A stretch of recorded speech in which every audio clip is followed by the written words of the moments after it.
আসসালামু আলাইকুম। বর্ষাঞ্চল থেকে আপনাদের স্বাগতম জানিয়ে শুরু করছি আজকের এই অনুষ্ঠান। এই অনুষ্ঠানে আজকে আমি আপনাদের দেখাবো আমার এই ধান কাটার অংশ বিশেষ কিছু, মানে আমি এই 1.5 জায়গা ধানটা কাইটে শেষ দেবো ইনশাআল্লাহ, যদি আল্লাহ সহায় থাকে আর লোকজনের মন মানসিকতা যদি ভালো থাকে, তাহলে আমার এই পুরো জমিটা কাইটে ধানটা তারা বাসায় নিয়ে তার মধ্যে বাসায় যাবো ইনশাআল্লাহ। দেখেন ওনারা আসছে, মতিন সাহেব, তার সঙ্গপান্ডরা আসতেছে ওই যে।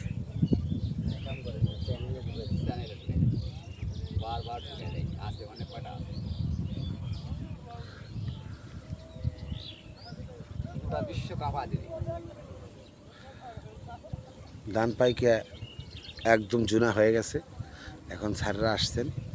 স্যার আল্লু কই? মতিন ভাই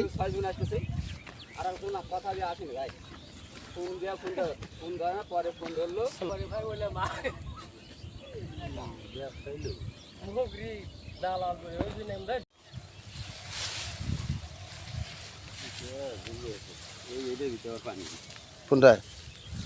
হ্যাঁ, বিসমিল্লাহ কন, বিসমিল্লাহ কন, সবাই বিসমিল্লাহ কন, বিসমিল্লাহ লইয়া শুরু করেন। এই বছর আল্লাহ আমাদের ধান কাটবার দিল সুস্থভাবে, আমরা ধান কাটতে চাই। বিসমিল্লাহ আল্লাহ পাকের নাম লয়ে তো শুরু করি। যান যান, লাইনে যান, আপনারা কাটিং শুরু করে দেন। হ্যাঁ, খাত শুকনা আছে ভাই? মুদ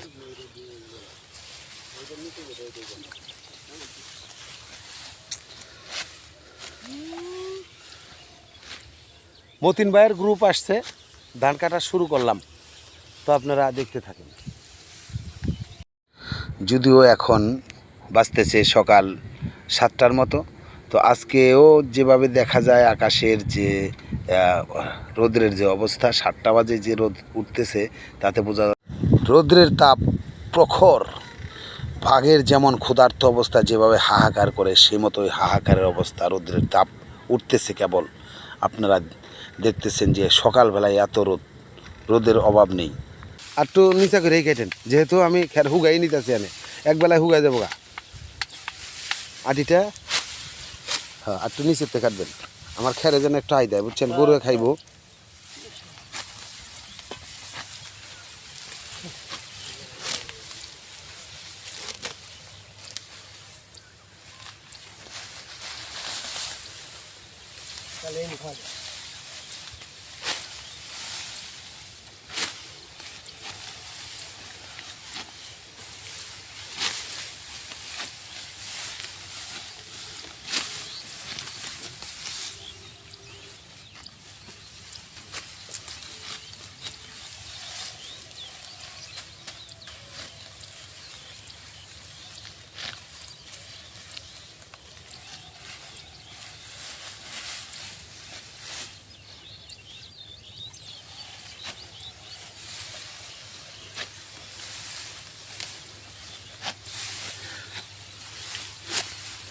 ভাইরা আমার, আমি যে জিনিসটা বুঝাইতে চাই, আপনারা কিন্তু ধানটা বেশি আগায় কাটতেছেন, একটু নিচে করে কাটবেন। খাটটা আমার একটু যেন ওখানে মনে করেন এই বছর তো সব কিছু দাম পড়ে আছে বেশি, ধানের দামে আসবে না। যদি খাটটা একটু আমার ধরাই দেন, হ্যাঁ, তাহলে একটু আমার একটু সুবিধা হইলো আর কি।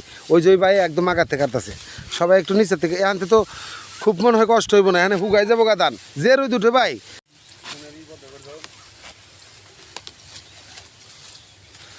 তো আজকে বৈশাখ মাসের আজকে প্রায় অর্ধেক চলে গেল, 15 তারিখ চলতেছে। তো আমি ধান কাটা শুরু করলাম। আমার ধান কি সব ঠিক আছে ভাই? আইছে সব না কিছু কাঁচা আছে? না, এটা পাকলে পরে একটু গড়ে যায়।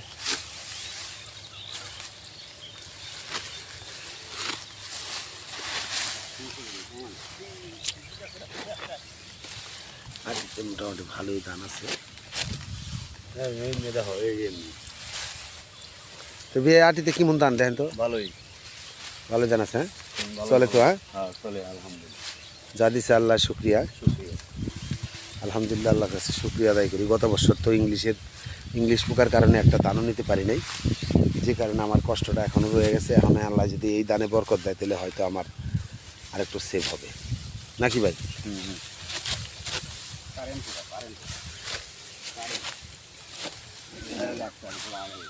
মতিন ভাই, এই যে লোকটা কাটতেছে না, দেখছেন? এই সাইজের করে কাটেন। আমার বাবার হাতে বকা খায়েন না ভাই। আপনাকে তো এত কষ্ট না, আমি তো সব কিছু আপনাদের জন্য এক্সট্রাভাবে করছি। গাড়ি রাখছি, মেশিন ধান ভাঙাই না মেশিন রাখছি, তার সমস্যাটা কি? আপনারা খালি উড়া ধুরা ধান টাকাইটা আগে শেষ করেন ভাই। আমি তো ভাই বুঝি নাই গিয়া, যে কারণে আমার কারেন্ট পোকায় খাই দিছে।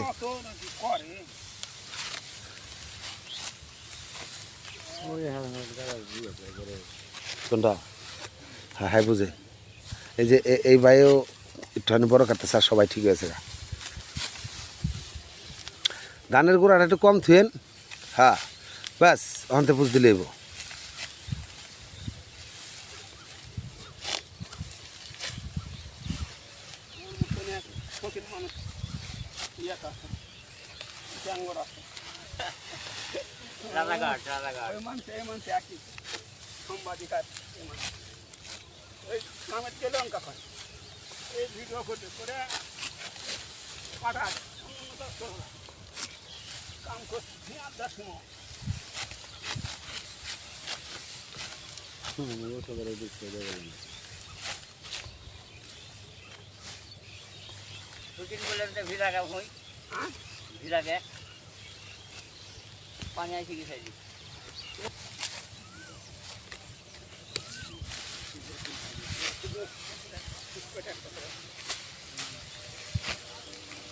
মুরব্বী কত বছরের অভিজ্ঞতা ধান কাটার? কত বছর ধরে ধান কাটেন? ছোটকাল থেকে কাটেন? আপনার বয়স কত? 73 বছর চলছে। যাক মাশাল্লাহ, এখনো আপনি পুরা ইয়াং। আমাদের মতো লোকজন আপনার সাথে পারবো না, আপনার এখনো প্রচুর সাহস আছে।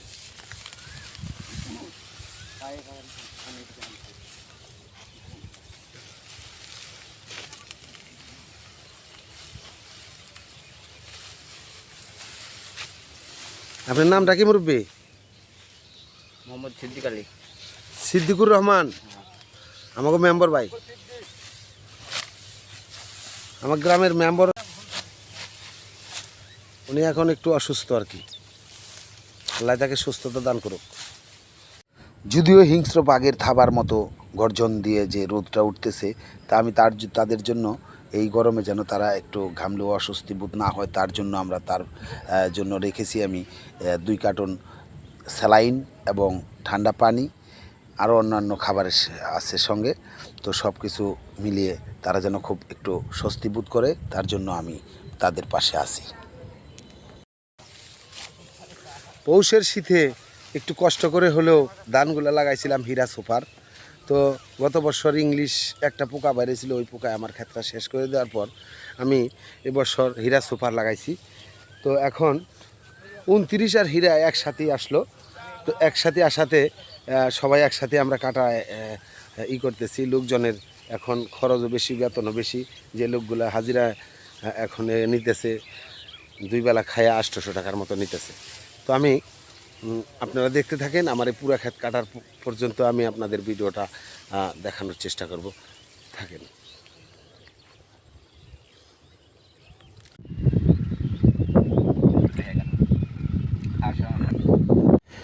এখন সকাল প্রায় 10টার মতো বাজতেছে।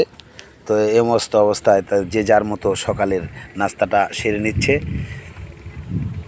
একটু পরে হয়তো ঘন্টা 2 পরে আমি আবার নতুন করে তাদের জন্য দুপুরের লাঞ্চের ব্যবস্থা করব। তো আপনারা দেখেন, হয়তো এরপরে আমি বাসায় চলে যাব, বাসার থেকে তাদের জন্য লাঞ্চের ব্যবস্থা করে খাবার দাবার নিয়ে আসব। তো প্রচণ্ড গরমের মধ্যেও তারা স্বস্তিতে বোধ করতেছে, এই কারণেই গাছের নিচে একটু ছায়া আছে আমার ক্ষেতের নিচে, ছায়াতে বসে তারা ভাত খাচ্ছে, যে যার মতো করে খাচ্ছেন, আপনারা দেখতে পাচ্ছেন। প্রচণ্ড ছায়া এই গাছটার নিচে, বাতাসও আছে ভালো। তো একটু নিচু জায়গায় যেহেতু ধান কাটে, তার জন্য উঁচা জায়গায় বসে ভাত খেলে ঠান্ডা লাগতেছে।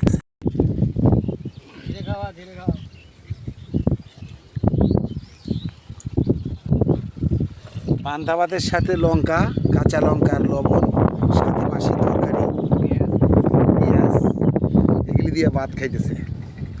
ইয়া যে কি মজা, কি স্বাদ! যে না খাইছে হ্যাও পস্তাইছে, আর যে খাইছে হ্যাও পস্তাইছে।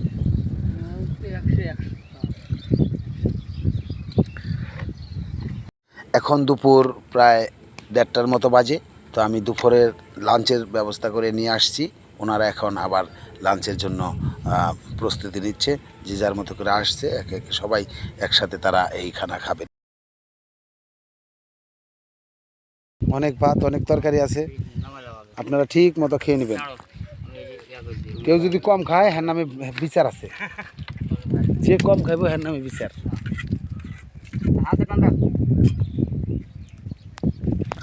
এর জন্য আপনাদের সঙ্গে আমার ভাত নিয়ে আসছি।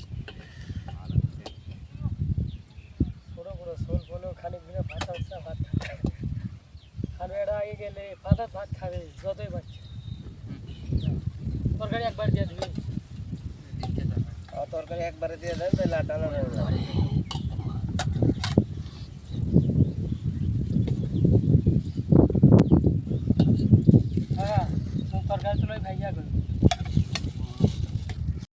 যে যার মতো, যার যেমন ভাত দরকার তেমনই ভাত তার মুরব্বি দিতেছেন। আর একটা কথা হলো যে আমি অবশ্য এই যে ওনাদের সাথে আমি নিজেও ভাত খাবো, কারণ আমার এই তাদের সাথে ভাত খাইতে আমার খুব ভালো লাগে। বন্দে চকে এই যদি দুপুরের লাঞ্চটা অনেক সময় তাদের সঙ্গে আমার খাইতে আমার খুব এটা মনের থেকে খুব স্বাচ্ছন্দ্য বোধ করি এবং খুব ভালো লাগে। তো সেই ওনাদের খাওয়া শেষে অবশ্য আমি খাবো, তো আমি নিজেও খাবো এখানে, আমার খাইতে খুব ভালো লাগে, তার জন্য আমরা খাবো, আমিও খাবো তাদের সঙ্গে। তো আমরা দেখতে থাকি, দুপুরের লাঞ্চটা মোটামুটি সেরে নেব ইনশাল্লাহ। বোরহান সাহেব গাছের উপরে বসে আছেন।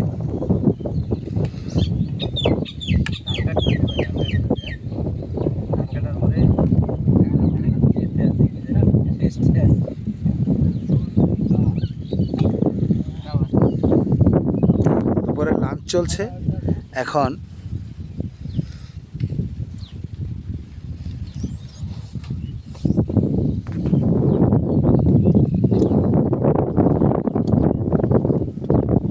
বেশি করে তরকারি দিবেন, তরকারি কম খাবেন না, তরকারি বেশি খাবেন।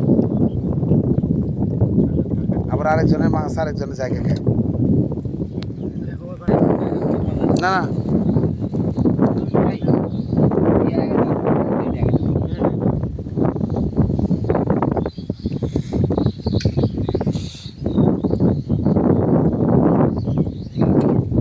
জমিটার ধান কাটা মোটামুটি কমপ্লিট হয়ে গেছে। বোরহান সাহেব, ওনারও একটা পরিচয় আছে, উনি আমার তালতো ভাই। তো উনি ভালো একটা ব্যবসা করেন, ফাইবারের ব্যবসা, গাড়ির ব্যবসা করেন। যে গাড়িতে যে ভিতরের ডেকোরেশনগুলো আছে ওই ধরনের ফাইবার তৈরি করে অর্ডারের মাধ্যমে তিনি কাজ করেন, আর অন্যান্য কাজও তিনি করেন। তো সে খুব ভালো ছেলে। তো আমার সঙ্গে আসছে আমার এই ধান কাটা দেখার জন্য। সে খুব ভালো ছেলে, তো আমরা তার সঙ্গেও একটু কথা বলবো ইনশাআল্লাহ। ভাই আপনি কটা খাইলেন ড্রাইভার ভাই? আপনার যে গাছে উঠছেন পিটকুলি গাছ, আমরা এন্ডল গাছ গাড়ি বানায় আপনি যে গাছটার মধ্যে উঠছেন ভাই, এই রৌদ্রের যে দাবদাহ তাপ, এই তাপের মধ্যে আপনি গাছে চিরে বসে আছেন, কেন বসে আছেন? রোদ্রের তাপটা যাতে কম লাগে, তাই তাপটা এড়ানোর জন্য এই গাছের ভিতরে বসে রয়েছি। মনে হইতেছে না যে রোদ্রের ভিতরে আছে। তাই আমরাও এক সময় ছোটোবেলায় এই গাছগুলাতে উঠতাম, ওইটা বসে থাকতাম। অনেক সময় এই যে পিটকুলি আছে না, যে ফলগুলা যাচ্ছে, এটার ফলগুলা দিয়ে আমরা এক সময় গাড়ি বানায় চলতাম, বুঝতে পারছেন? হ্যাঁ। তো আজকে বৈশাখ মাসের 15 তারিখ, আমার এই জমিটাতে ধানও কাটা শেষ, এখন বাইরানের পালা। দুপুরে লাঞ্চ চলছে, লাঞ্চের পর আবার এক ধারসে কাজ শেষ হবে ইনশাল্লাহ। আশা রাখি এখান থেকে আমরা আজকের মতো বিদায় নিতে পারব। খাওয়া দাওয়া শেষ করে 20 বছর আগে কত করে বিক্রি করছেন আইসক্রিম? 10 ভাই, দুইটা।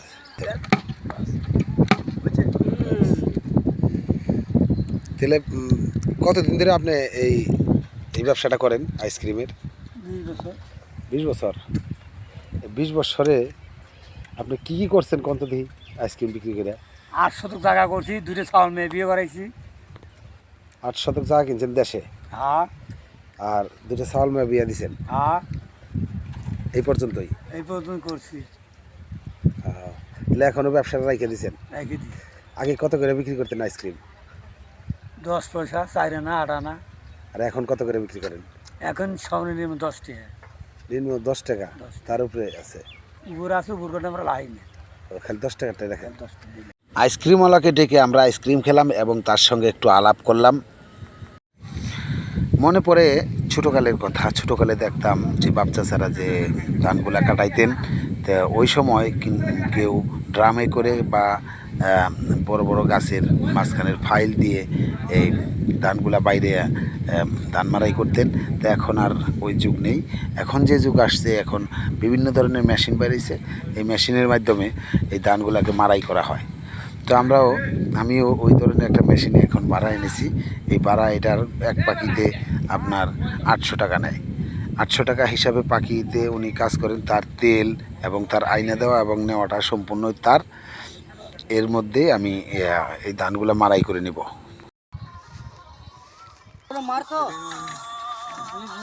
বিসমিল্লাহির রহমানির রহিম।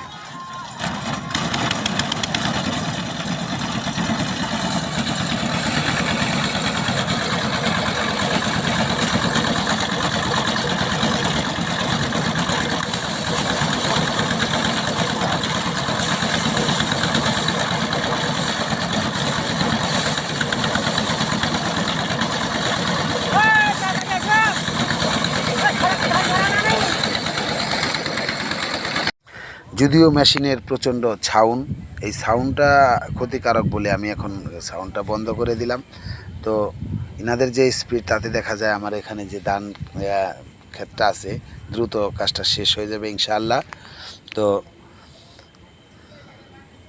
যে হারে মানে এই মেশিনগুলা এখন একটু ডিজিটাল হিসাবে আছেন, কিন্তু দেখেন একটা আটিকে যদি এখন বাইরে হইতো, তাহলে ড্রামে বাইরে এলে হইলো 5টা থেকে 6টা বাড়ি দিতে হইতো।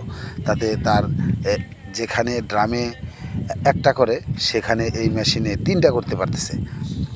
এই কারণে আমার এই মেশিনটা আনা, যে কারণে আমার লোকজন যেন তাড়াতাড়ি কাজটা শেষ করতে পারে। মেশিনগুলো মোটামুটি ভালোই চলতেছে আমাদের এরিয়ায়। এখন এই ধরনের মেশিন আসছে, আরেকটা মেশিন আছে, ওই ধরনের মেশিনটা আমি আনি নাই, যদিও ওই মেশিনটা একটু ঢালে নামতে পারে না। কিন্তু এই মেশিনটা আমি যেখানে নেব সেখানেই এটা নেওয়া যায়, হাতে টান দিয়ে নেওয়া যায়। তো আমরা পাশের গ্রাম থেকে এই মেশিনটা ভাড়া এনেছিলাম, তো এভাবেই চালাচ্ছি। যদিও এই ধান মারানো এবং ধান কাটাটা খুব কষ্টের কাজ, তারপরও দেখেন প্রত্যেকটা কিষাণ তার এই আনন্দের সাথে কাজ করে যাচ্ছেন। মনে হচ্ছে না যে তারা একটু কষ্ট করতেছেন। আনন্দের মাধ্যমে নিজের মনের সুরে গান গিয়ে এই আমার এই ধানগুলা মারাই করছেন তারা।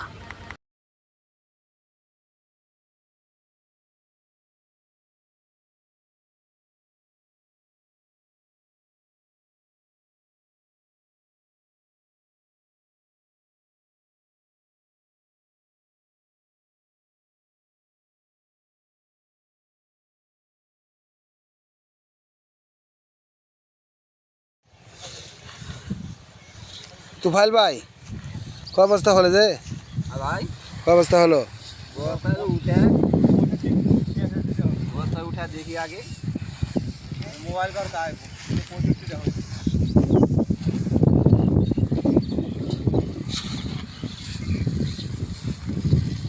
আমি বোঝা পান দি। হ্যাঁ, ধান মারাইয়ের পালা শেষ, এখন বস্তাজাত করা হচ্ছে। এখন আমরা এই বস্তাগুলাকে, একটা গাড়ি আছে ওখানে, ওই গাড়িতে করে বাসায় নেওয়ার পালা। বাসায় আমরা সবাই এখন এই ধানগুলাকে বাসায় নিয়ে যাব ইনশাল্লাহ। তো যতটুকু পারলাম আমি আপনাদের আমার এই ধান কাটার ভিডিওটা দেখানোর চেষ্টা করলাম। আমার এই চ্যানেলটাকে সবাই ভালো লাগলে সাবস্ক্রাইব করবেন, কমেন্ট করবেন, লাইক দিবেন। ভালো থাকবেন। আসসালামু আলাইকুম রহমতুল্লাহ।